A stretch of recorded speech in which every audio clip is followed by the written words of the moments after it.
दोस्तों इस समय हम चल रहे हैं शहीद आदिल के घर, जिसने कई लोगों की जान बचाई थी, बंदूक छीना था। कुछ इनपुट इन्हें मिला हुआ है, इसलिए ये लोग आदिल के घर के आसपास क्षेत्रों में दबिश दे रहे हैं।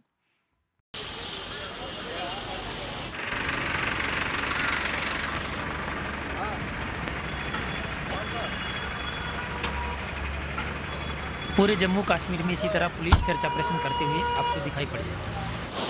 दोस्तों थोड़ी दूर ही आदिल का घर बचा है, और हम इसलिए भी आए कि जिस तरह आदिल ने बहादुरी और साहस का काम किया है, हमें लगा कि एक बार ज़रूर उनके घर जाना चाहिए और उनके जो बुजुर्ग पिताजी हैं ज़रूर एक बार उनसे मिलना चाहिए।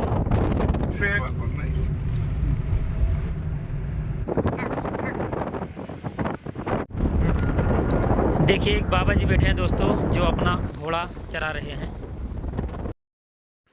अब हम पहुंच चुके हैं आदिल के घर। ये आदिल के घर के सामने ही है ये नाला जो है। हमें रास्ते में ये लोगों से मुलाकात हुई, और उसके बाद में ये हुआ कि आप कहाँ जा रहे हैं, तो ये बात हुई कि हम आदिल के घर जा रहे हैं। तो बोले कि ठीक है, हम लोग भी साथ में चल रहे हैं उनके घर, तो इसलिए साथ हो गई। ये आदिल का अस्तबल है, जहाँ आदिल घोड़ा बांधा करते थे। यहाँ के लोगों का सबसे बड़ी पूंजी है घोड़ा। ये जान लीजिए, इनके पास अगर घोड़ा है तो जान लीजिए कि सबसे बड़ी पूंजी इन लोग के पास खड़ा है। ये देख लीजिए, ये आदिल का घर है।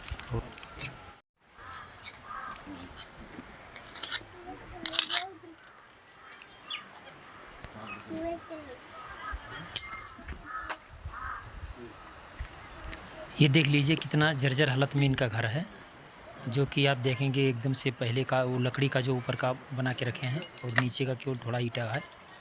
इसी टूटे फूटे मकान में आदिल रहते थे, जो आप देख सकते हैं। आदिल के गांव का नाम दोस्तों हापतनाड़ है। तो इस समय हम हापतनाड़ गांव में आदिल के पहुंच चुके हैं, और चलिए जो लोग आए हुए हैं उनसे बात करते हैं और जानते हैं आदिल के बारे में। उनके पिताजी से भी बात करते हैं। जो दुखद घटना घटी आपके बेटे के साथ और यात्रियों के साथ, इस पर आप क्या सोचते हैं? जी, क्या सोचे, घटना हुई तो बहुत ही दुख लगता है, लेकिन इसमें थोड़ा फ़क्र भी होता है कि आदिल हुसैन ने कई लोगों की जान बचा ली, तो इससे तो फ़क्र भी होता है। जब उसने देखा कि वहाँ पे ऐसी घटना हो रही है, तो उसने अपनी इंसानियत को देखकर उसको ये बर्दाश्त नहीं हुआ कि चाहे हिंदू हो या किसी भी मज़हब का कोई हो, उसने तो ये मज़हब नहीं देखा। उसने तो इंसानियत देखी, जिस इंसानियत की वजह से कई लोगों की जान बचाई। अगर कि वो ना होते तो क्या पता और कितने लोगों की जान भी चली जाती।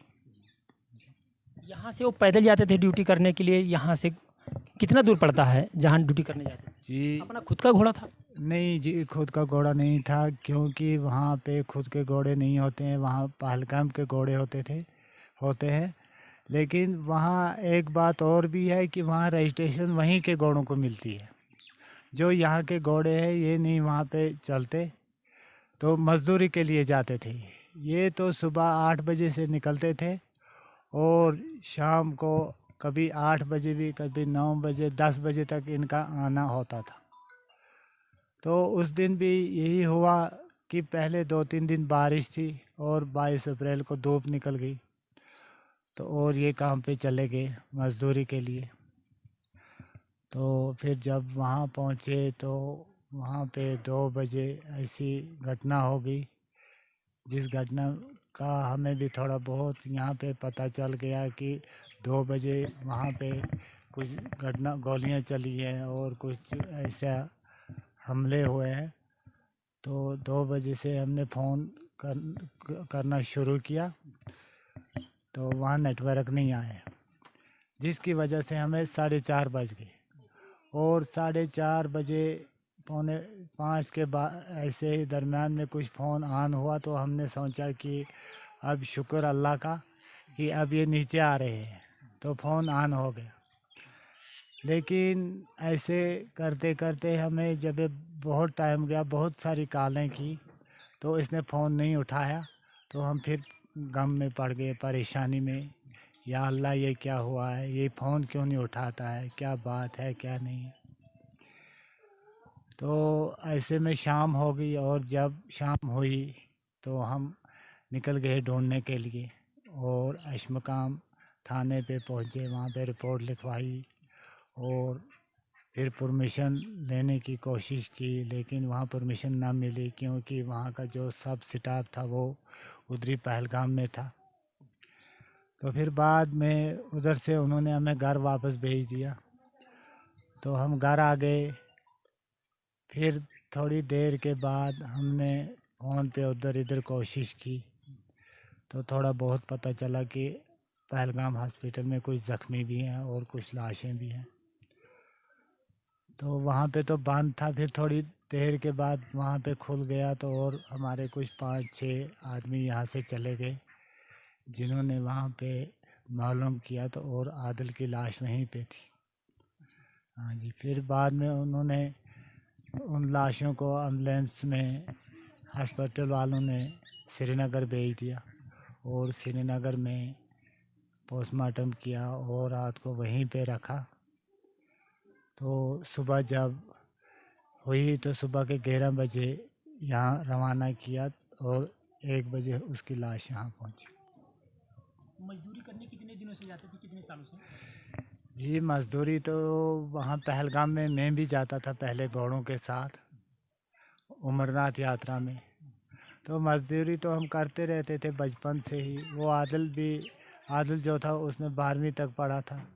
वो जब छोड़ दिया अपनी गरीबी की वजह से, या किसी भी वजह से स्कूल छोड़ दिया, तो फिर वो मज़दूरी पे लागे। कभी इस टूरिस्ट के सीज़न में पहलगाम में जाते थे, और यात्रा के सीज़न में वो अमरनाथ यात्रा गुफा पे भी जाते थे। तो कभी कभी वहाँ सीज़न ना होता था, मज़दूरी भी कर लेते थे। हाँ जी। गवर्नमेंट द्वारा किसी प्रकार का मदद किया गया आप? जी, गवर्नमेंट ने तो उनकी मदद यही है कि हौसला हिम्मत देनी। वो सब आए, उन्होंने हौसला दिया, हमारी हिम्मत बढ़ाई। तो वो तो आगे गवर्नमेंट देखेगी, जानेगी क्या होगा क्या क्या नहीं होगा, वो उनका काम है। वो आगे बढ़ाए। आइए कुछ लोग और आए हैं, इनसे भी जानते हैं। चाचा क्या सोचते हैं इस प्रकार की घटना पर? हमारी सरकार से गुजारिश है कि बहादुरों को तो आप 15 अगस्त 26 जनवरी पर जो कि वीर गति को प्राप्त करते हैं, उनके लिए आप अवार्ड देते हैं। तो आदिल ने एक ऐसा काम किया है जिसकी चर्चा इंटरनेशनल मीडिया पर भी हो रही है। सारी हिंदुस्तान की सरकार उस पर फ़ख्र कर रही है, और कश्मीर में उसको हीरो कहा जाता है। तो ये तो हकदार बनता है। हमारी गुजारिश ये है कि सरकार इनको अशोक चक्र से नवाजे, ये हमारी मांग है। भारत के सभी लोग चाहते हैं कि जिस साहस और बहादुरी के साथ आदिल ने कार्य किया है, आदिल को जरूर शहीद का दर्जा मिले। शहीद का दर्जा दें और उनको अशोक चक्र से नवाजा जाए आने वाले 15 अगस्त में। जो कश्मीरी युवा हैं वो भी साहसी बने, बड़े वो भी देखें कि हाँ हमारे पीछे भी कोई है। वरना खामखा अगर कश्मीरियों को बदनाम करेंगे कि ये दहशतगर्द हैं, सिर्फ सारे दहशतगर्द, तो अब ये साबित होता है आदिल ने अपनी जान दी, तो यहाँ तो बहादुरी साबित होती है, दहशतगर्दी तो साबित नहीं ना होती।